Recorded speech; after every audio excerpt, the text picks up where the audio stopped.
প্রতিটা বাড়িতে লাউড স্পিকারের মতো কথা বলার মতো একজন করে ব্যক্তি থাকবেই থাকবে, আর আমার বাড়িতে আমি হলাম সেই ব্যক্তি।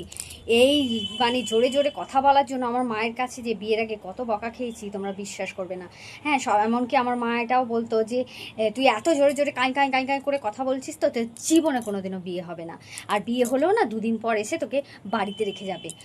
যা কপাল গুনে বিয়েটা তো হয়েছে, এখন শ্বশুরবাড়ির লোকের কাছে শুনতে হয় এই গলার জন্য। হ্যাঁ, তুমি এত জোরে জোরে কথা বলো, একটু আস্তে কথা বলতে পারো না? তোমাকে কি তোমার মা জন্মের সময় মুখে মধু দেয়নি? একটু মিষ্টি করেও তো কথা বলতে পারো।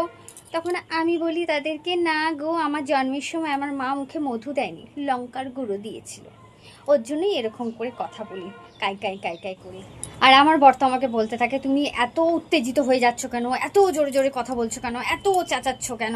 হ্যাঁ, এত উত্তেজিত হয়ে এত জোরে জোরে কথা বলে পাশের ঘরের লোককে শোনানোর কি খুব দরকার আছে?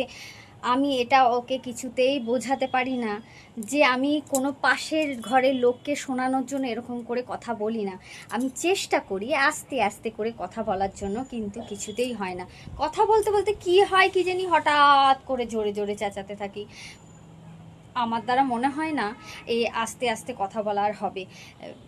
কি জানি কি হয়, এই কথা বলতে গেলে হঠাৎ এই কথা বলতে বলতে বলতে বলতে করে একটা মানে এটা চিৎকার, জোরে জোরে আওয়াজ হয়ে যায়। এটা কি আমার দোষ বলো তো?